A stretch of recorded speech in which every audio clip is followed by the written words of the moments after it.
Well, welcome, bienvenue, välkommen och dobrodošli. Welcome och benvigu, min damen und herren, och men, women and non-binary people. We hope you enjoyed this glimpse of Gothenburg and our University of Gothenburg, including the different public transportation we use to get around this wonderful city. Well, my name is André Gate, and I'm a student here doing the Bachelor Acting program at the Academy of Music and Drama at GU. And I will be your host and guide through this event and opening ceremony of the third EUTOPIA week. The EUTOPIA partners rotate organizing and hosting EUTOPIA week, and this time it is our turn. And we are so happy that all of you are here with us today. All of you on the other side of that screen.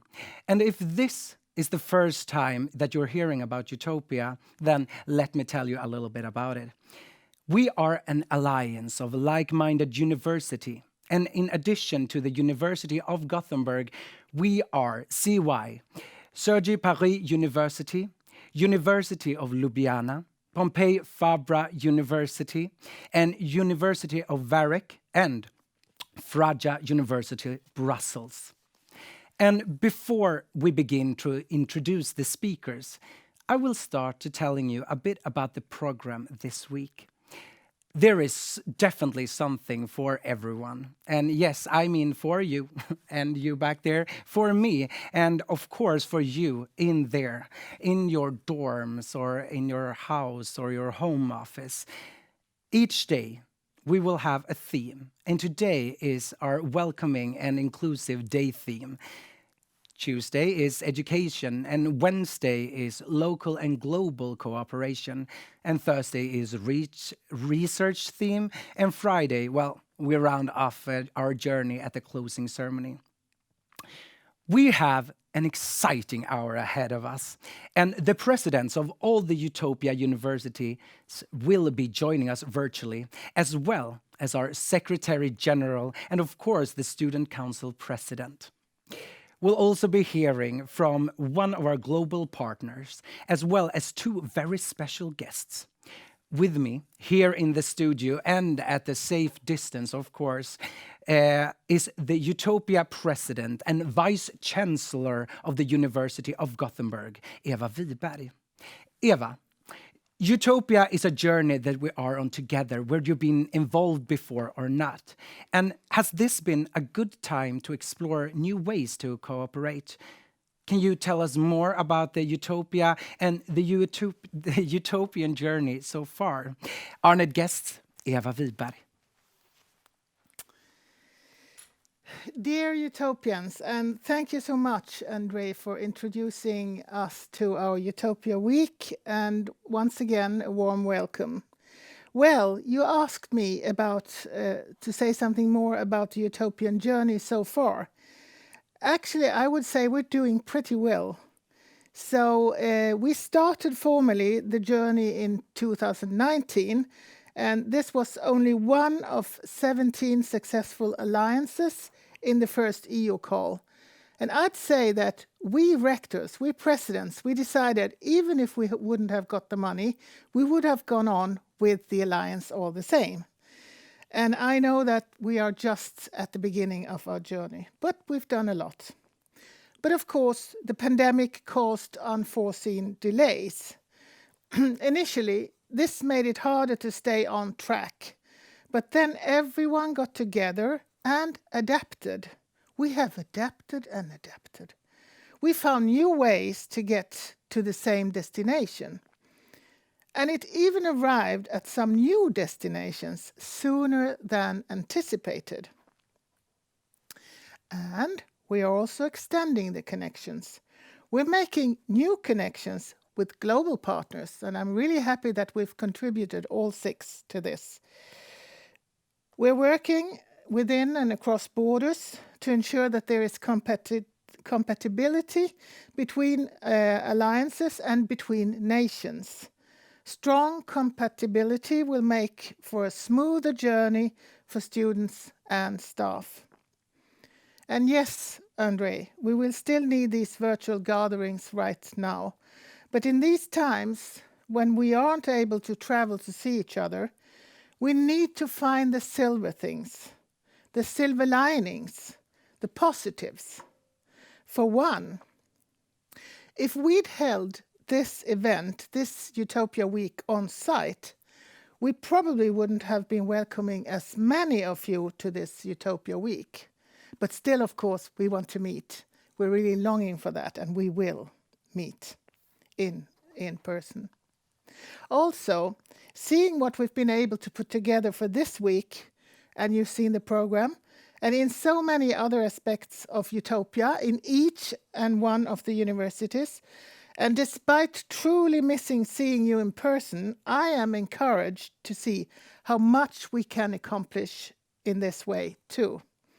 So the pandemic has not stopped us from taking virtual journeys or from dreaming, developing and co-creating with colleagues around the world. So the journey is just to start. Thank you. Thank you so much, Eva. And I think we all should give her a big hand. What? Woo, woo, woo, woo. And I hope you're all applauding in your home back at the screen.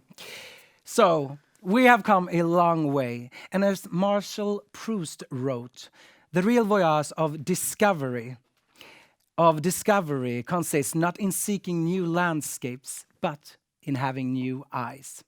So no matter where we go or the route we take to get there, a good place to start is right here in our host city, Gothenburg.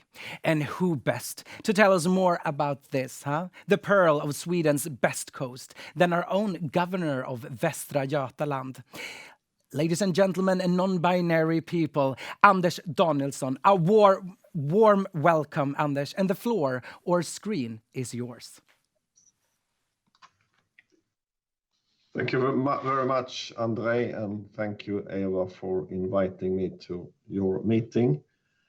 And of course, a very warm welcome to all of you to Västra Götaland province and the city of Gothenburg.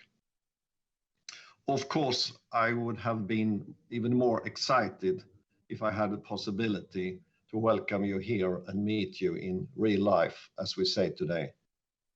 Gothenburg is celebrating its 400th anniversary this year, but we will have to save all the festivities to 2023 due to this pandemic. But we will hope that you will come later and that we can shake hands and even perhaps hug each other. So please come and visit us if you have the possibility later. As I said, Gothenburg is 400 years old. It was founded by the Swedish King Gustav II Adolf in 1621. And at that time, the vision was to make Gothenburg the Swedish gateway to the world outside, an international meeting place. So at that time, we recruited Dutch engineers to design the city center and created our canal system that still forms the heart of Gothenburg. But we also recruited Scottish and English merchants, as well as politicians, to make the city grow and be prosper. The Gothenburg area has always been and still is Sweden's industrial hub, with large international companies like Volvo and SKF. You might wonder how a relatively small city like Gothenburg is the birthplace and home to several large international enterprises.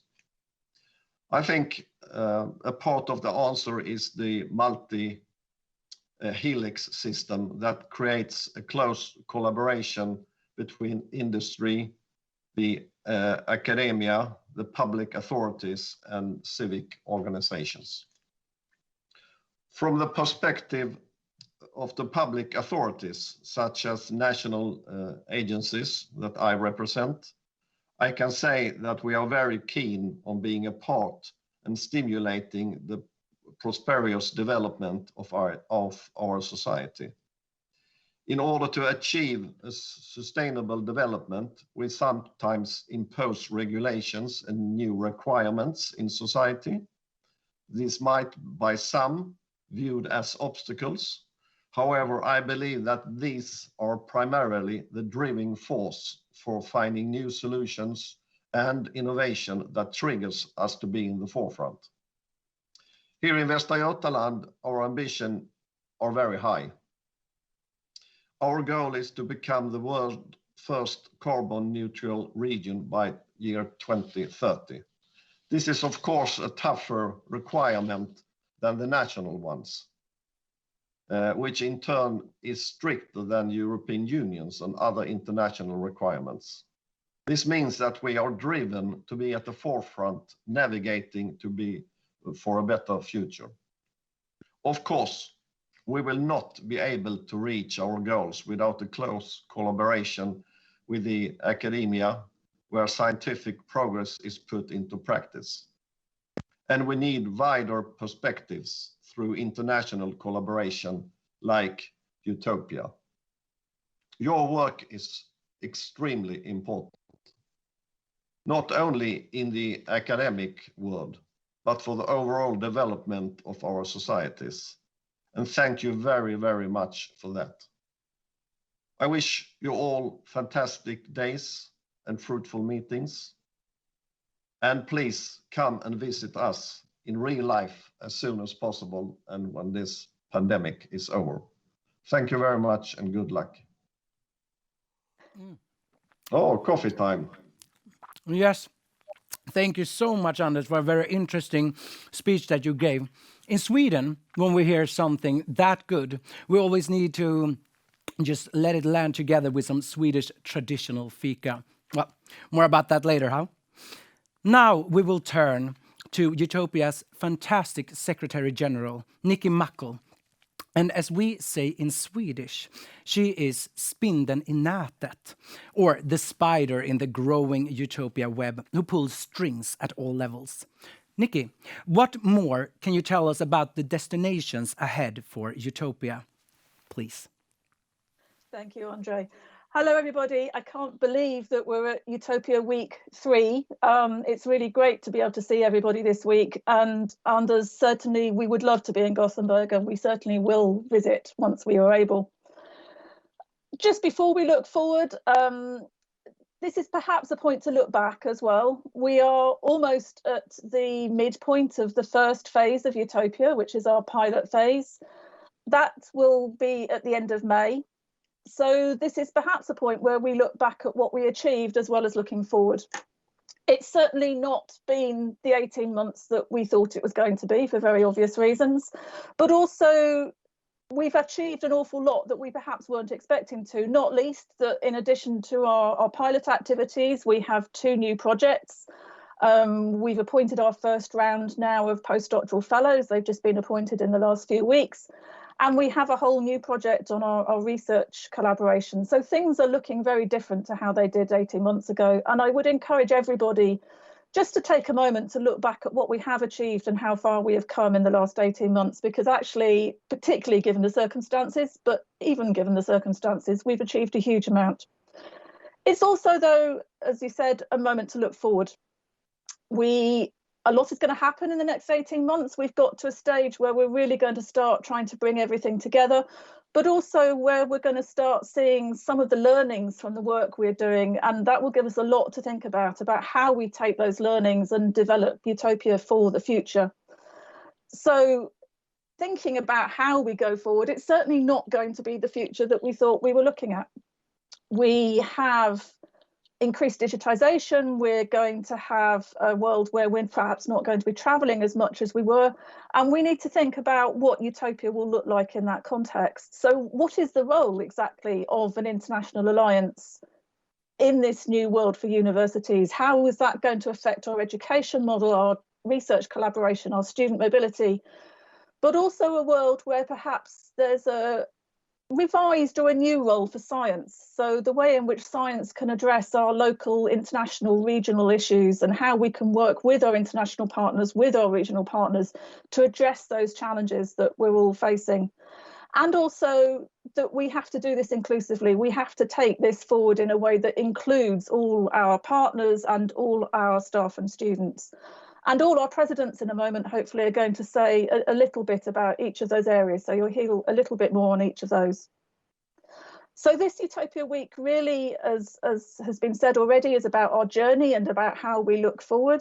And one of the things we're going to be doing a lot of work on is what Utopia is going to look like after this pilot phase. So once we get to the second phase of Utopia, what is Utopia going to look like? What is our strategy? What is our size and shape? We're having presidents' meetings this week. They're going to look at some of these issues. So hopefully we're going to take some decisions this week, which will really start shaping what Utopia will look like in the future. But there are also sessions during this week that you can hear a wider debate. For example, we have a session on Thursday that is looking at the integration of education and research and how those two can come together to deliver European universities. And we have speakers there from the Commission, so we're going to debate with them those issues. And then on Friday, we have Utopia Forum, which is about bringing together all our stakeholders. And we really want to hear from you in that, your views on what you want Utopia to look like in the future. And then all of our areas all have sessions through the week. And I encourage you to look at the wider programme and think about what you can sign up for. Beyond Utopia Week, then, we're going to start thinking about what this strategy should be and what should be in it. So, as I said, we want to hear from you. And you can expect in the coming weeks and months lots of calls to have your input into that new strategy. So please keep your eyes open in the coming weeks for your chance to really input into the future of Utopia. And that really just leaves me to say a huge thank you to Gothenburg, to Eva, to the team that have put Utopia Week together, particularly to Lisa and to Karin, who've done a lot of the work on this, to the communications team, to the project managers. Thank you all. We're very, very sad that we can't be with you in Gothenburg, but we do hope that we can be there soon. So thank you for all the work that's gone into this week, and I wish you a very successful week. Thank you so much, Nikki, and we hope to see you soon live as well. Thank you. Did you know out there that Utopia means a place of ideal felicity and perfection? Well, for me as a student, I think an ideal place is where students have an important role. And in Utopia, a big part of that is the Student Council. Marchand is the chair of the Student Council, and she will tell us more about the utopian journey for students. Marie, bienvenue. Being a student is a journey, from the day you start going to school to the day you graduate. But what does being a student within Utopia change in that journey? As you know, the alliance we are part of unites 6 different universities in 6 different countries. This is then a great opportunity to encourage us as students to travel. But one might say then that now, for more than a year, we've been unable to really travel. I agree with the fact that we've been prohibited from physically meeting, physically traveling, but I also, in the same time, disagree with the fact that we've been unable to meet new people, to discover new ways of thinking, new culture, to speak to people from all over Europe, because we have these wonderful tools that are the internet and the computers and the Zoom meetings that allow us to think differently. I've been involved in Utopia for about a year now, meaning that I started to work as a student representative at the beginning of the pandemic and also during the first lockdown we've experienced here in France. So yes, being unable to see our friends, not being able to go out has been really, really difficult, mentally, emotionally for all of us. But I might tell you that thanks to Utopia, I've been able to be involved in some positive projects. And that's why I also think that Utopia is a journey in itself. What I really like about Utopia is that the student's voice is being heard, whatever your degree, your specialty, whatever, if you're just a student, a PhD student. And as a student representative and also president of the student council, I'm able to give my opinion concerning the vision we want to have for our alliance. I've been able, for example, to discuss with our rectors, our presidents of universities about the actions we want to implement for the students. I've also been involved in the work packages dedicated to communication, to dissemination, and I've been discussing to give also my vision regarding the learning units and how we can create learning communities. We at the Student Council, we are really convinced that the more we are to get involved, the more our voice can be heard. That's why we created the Student Forum that, do not forget, will take place tomorrow at 2 CET time, about building a student vision for Utopia.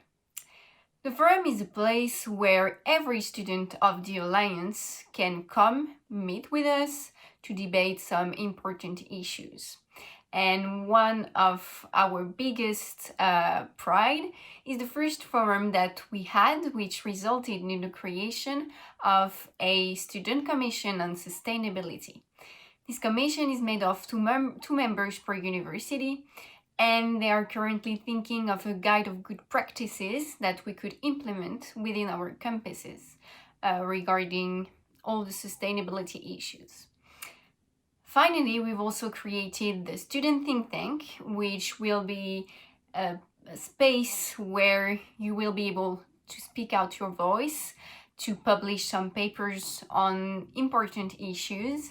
And yes, you can be part of that wonderful travel too.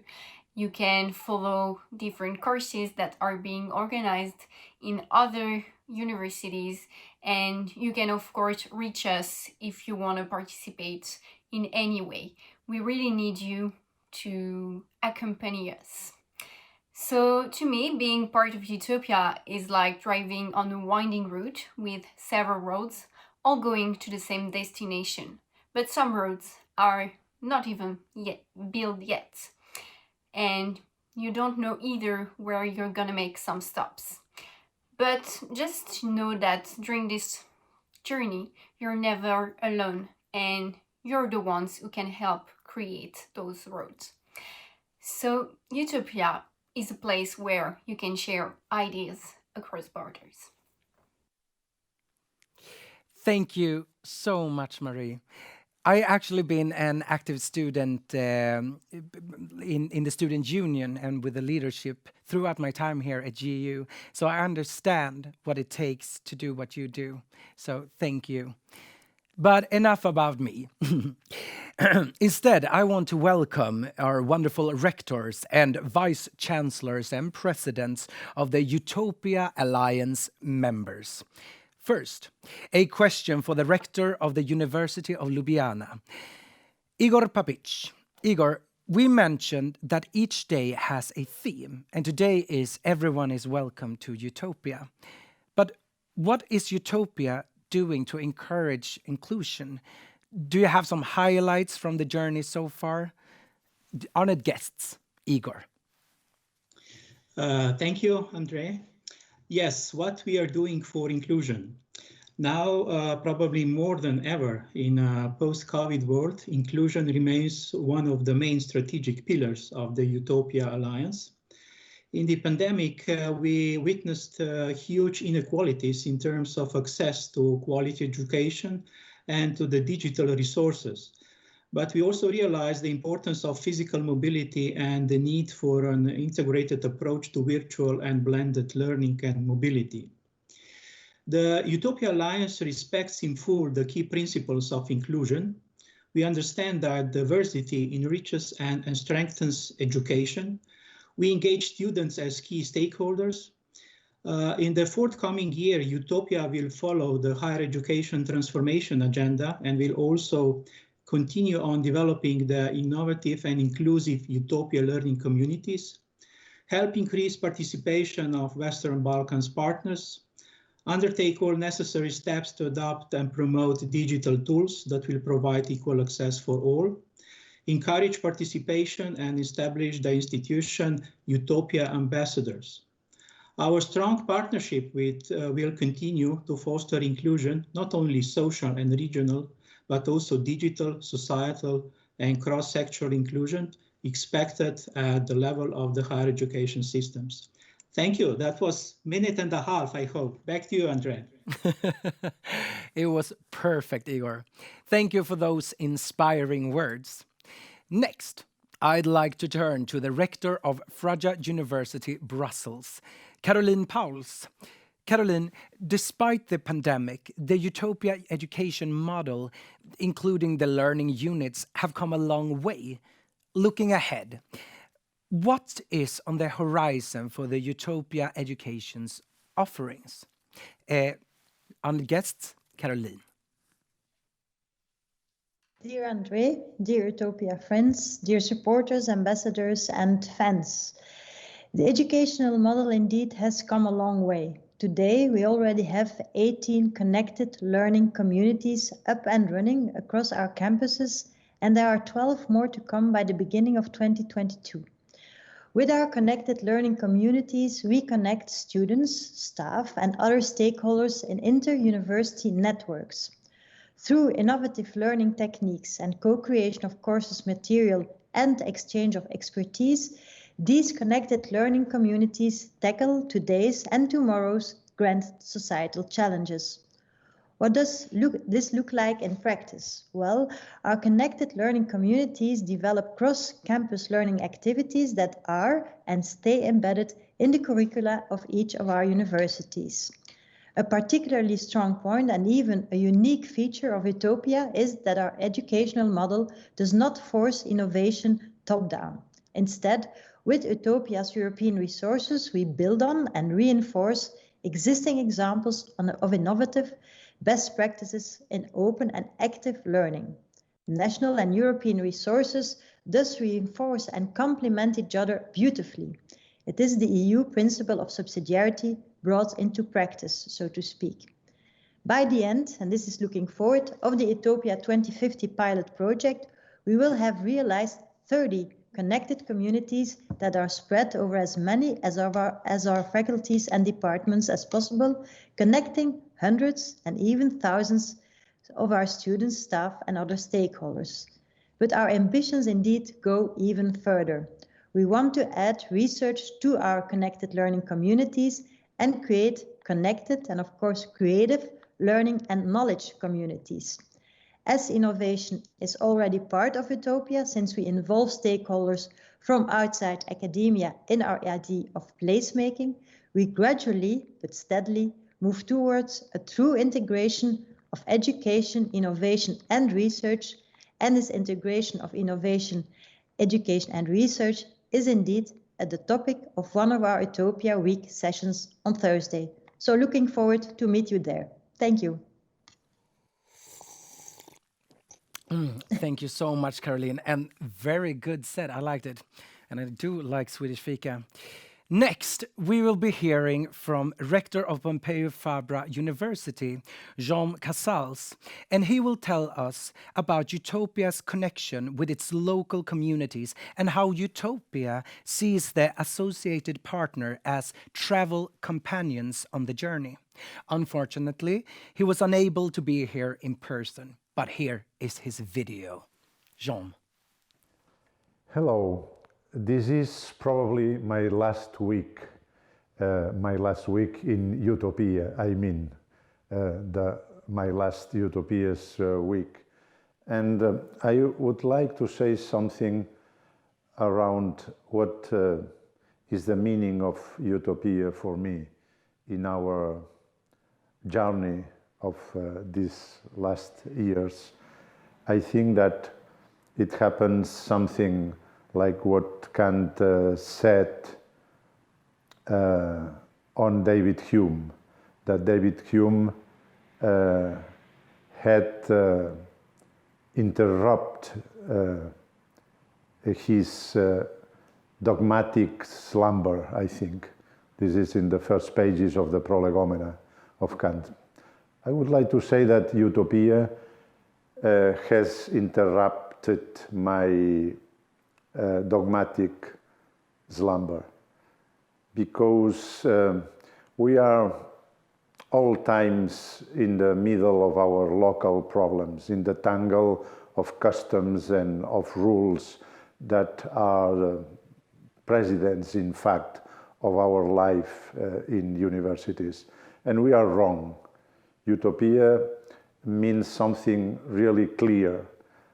We have to bet on Utopia and to use our alliance, our new European University, to show to the tangle of Europe, because Europe is also a tangle in some way, to show that from the point of view of universities, we can make good Europe, and we can come from the big Europe to the local problems that we have here in our mission of placemaking.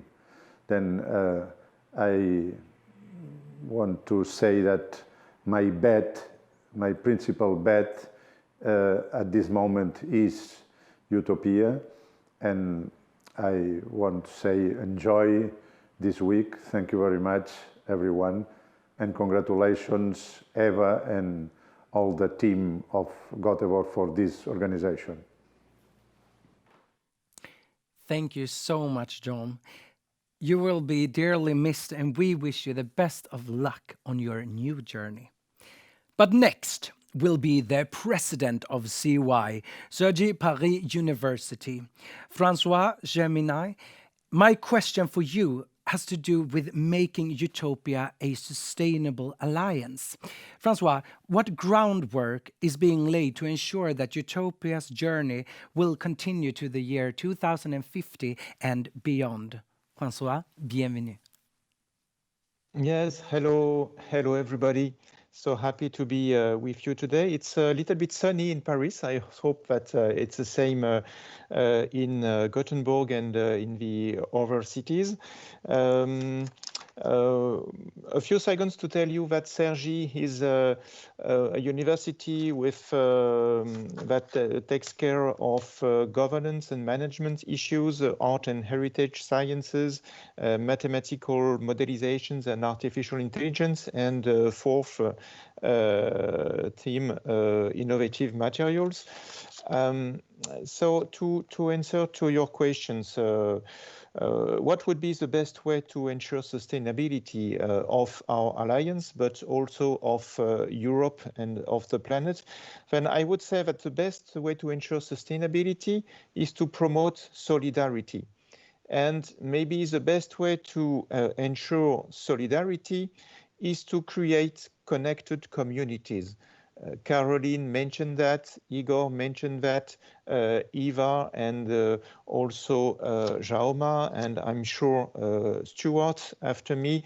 The best way is to create connected communities.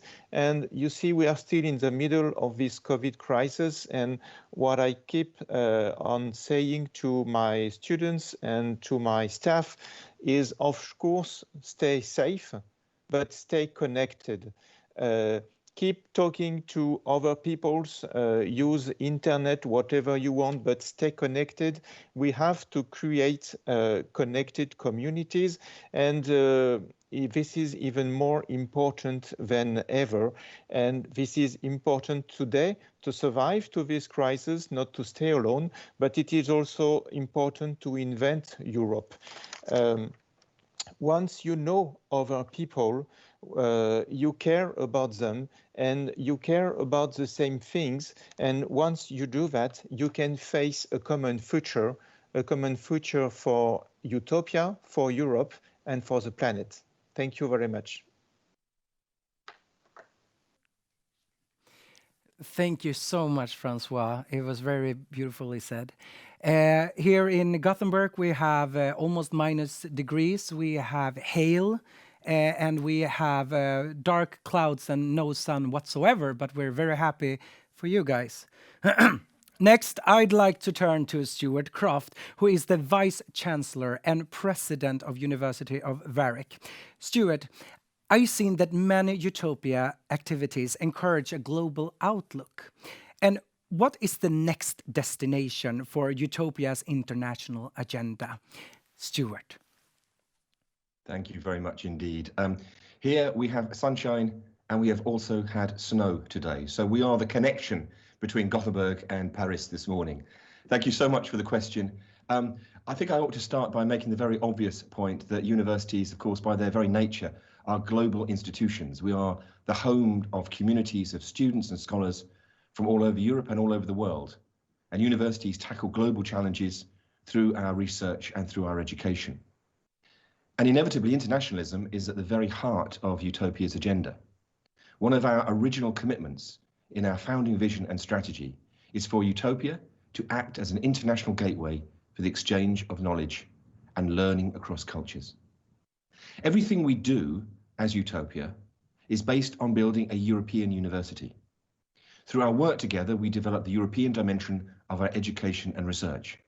We think about new forms of blended and virtual mobility. However, if we are to create a new model for higher education, we must look beyond the borders of Europe. Global challenges will not be solved by European universities in isolation. And international education cannot mean only a European education. Therefore, an important part of the work of our Utopia project is to develop a broader network of partnerships through the integration of non-European universities into Utopia activities. And, as we do so, to reflect on the importance of internationalization at home, on our campuses, in our thinking and in our practices. We are delighted to be joined in this effort by Kyungpook National University, by Monash University, by the International University of Rabat, and by Stellenbosch University. And we are delighted to welcome senior representatives from several of these partners to this Utopia Week. We look forward very much to working with our international partners, and we look forward very much to developing still further our international identities. Thank you. Well, thank you so much, Stuart. And it's good to hear that you are the balance between us two. And isn't Utopia about that? Keeping balance and peace and collaboration in Europe and the world. Continuing our journey beyond Europe, I understand that Utopia has recently started expanding its collaborations to include global partners. I'm excited to hear from one of Utopia's new global partners, the president of the International University of Rabat in Morocco, Noureddine Mouaddib. Though he wasn't able to join us live today, we asked him about his hopes for the collaboration and why he thinks global cooperation benefits everyone. Honored guests, here we have Noureddine. Chers collègues de l'Alliance Utopia et de ses partenaires internationaux, je souhaite avant toute chose vous remercier d'avoir invité l'Université internationale de Rabat à être l'un de ses membres. Nous avons toujours été conscients depuis la création de notre université que le développement de l'enseignement supérieur dépendra de sa capacité à s'adapter aux changements sociétaux, économiques et technologiques, ainsi qu'à sa capacité de faire face aux crises telles que la crise sanitaire que nous vivons tous aujourd'hui. Ainsi, pour faire face à ces changements et crises qui sont de plus en plus à impact mondial, nous avons le devoir, en tant que responsables d'enseignement supérieur et de formation, à mieux préparer les générations futures. À cet effet, le Global Utopia offre des perspectives et des opportunités pour travailler en réseau et offrir à nos étudiants et enseignants-chercheurs la possibilité d'échanger, de coopérer, de se former, de s'informer pour pouvoir relever ces challenges et les défis de demain. Pour conclure, j'aimerais affirmer notre entière adhésion aux valeurs et aux principes d'Utopia qui sont conformes aux valeurs de notre université qui elle-même met l'étudiant au centre, tout en ayant axé sur l'équité et l'inclusion et enracinée dans sa société tout en étant ouverte sur le monde. Pour finir, je souhaite plein de succès à cette 3e édition d'Utopia Week à laquelle nous sommes ravis d'y participer. Je vous remercie.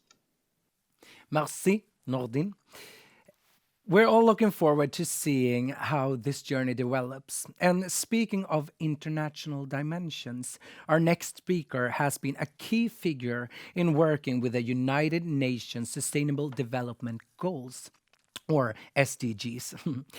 Ulrika Moder is the UN Assistant Secretary General, UNDP, Assistant Administrator and Director of the Bureau of External Relations and Advocacy. In other words, she is Sweden's highest ranked UN official, and she was sorry not to be able to join us live today. But it's quite the time difference with the New York. It's around 5 in the morning, so we feel you. Still, she was kind enough to answer our questions about what alliances like EUTOPIA can do to advance the SDG 2030 agenda, especially in light of the pandemic. So let's see what she has to say. Ulrika Moder. Good morning and greetings from the UN in New York. My name is Ulrika Moder and I am the Assistant Secretary General with United Nations Development Programme, UNDP.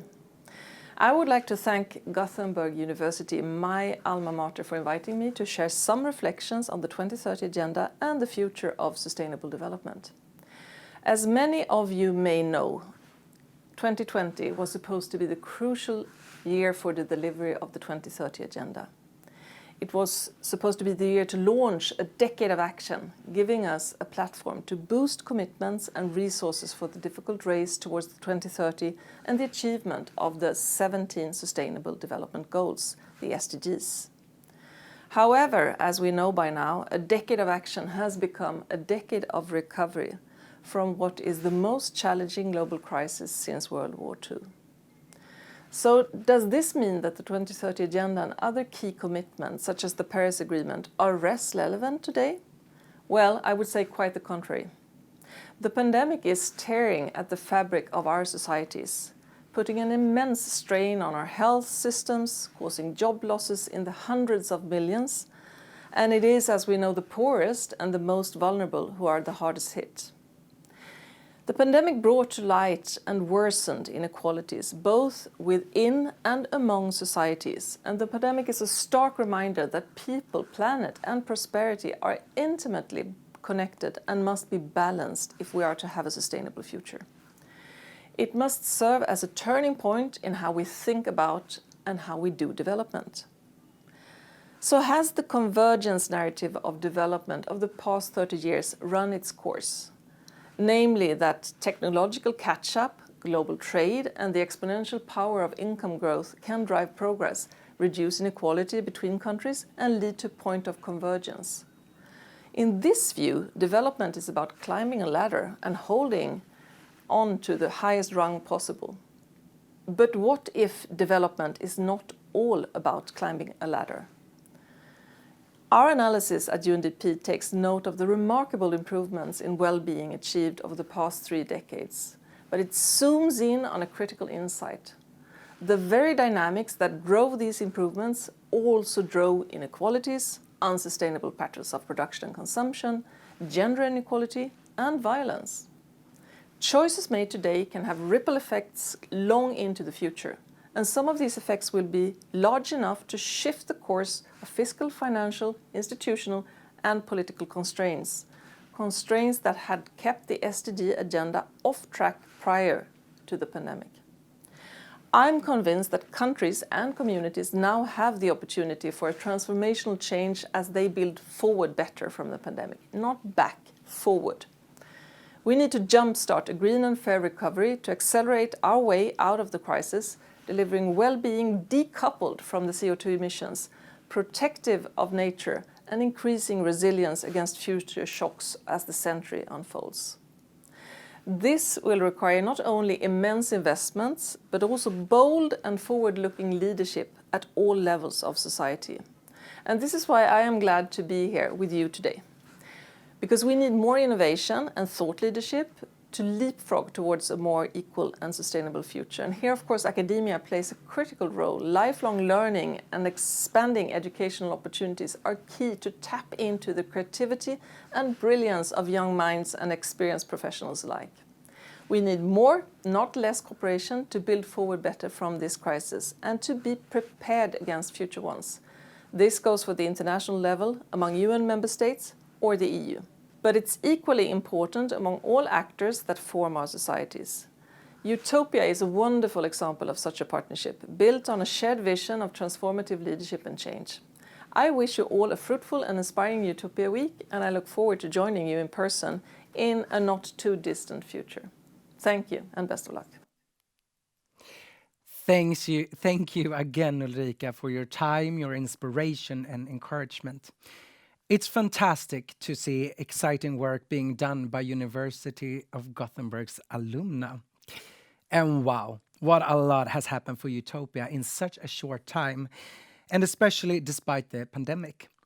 I can see that a really exciting journey awaits us all.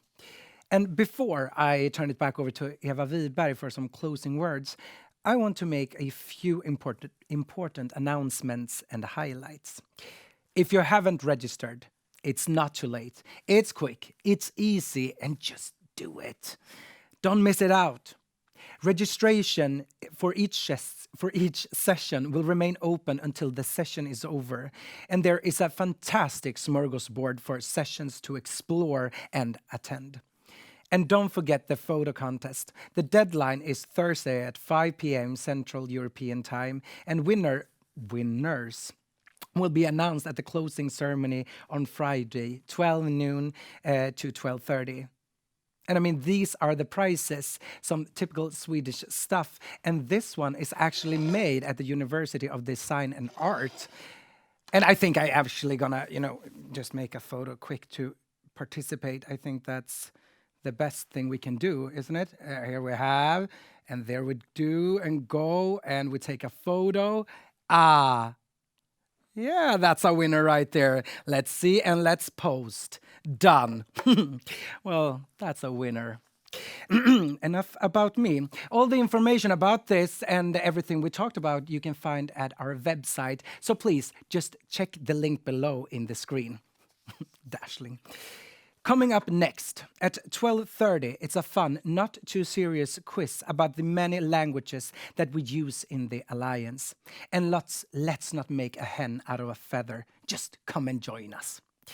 And lastly, after final remarks from Eva Wiberg, there will be a video music performance from the University of Gothenburg's orchestra with students from the Academy of Music and Drama, my fellow student and colleagues. And that makes me just extra proud. The Academy invites Erasmus-funded students to play in their performances, and it will be great to see results of international collaboration and what can be done when we come together. And do note that this was recorded before the pandemic. My name is André Gatu, and it's been an honor to be your host this opening ceremony, and I wish you the best of week. And with that, Eva Wiberg, please come out and end this opening ceremony. Thank you very much, André. And thank you to all speakers and participants who joined us today. And I'd say there were two expressions that you all mentioned. It was inclusion and connection. So be inclusive and stay connected, not only during this week, but for our Alliance and for a very long time. I really wish you all a fruitful and inspiring week. And with this, I declare EUTOPIA Week Spring 2021 open. And what will I do? I will actually cut a ribbon. So here we go. Ta-da! Now it's open.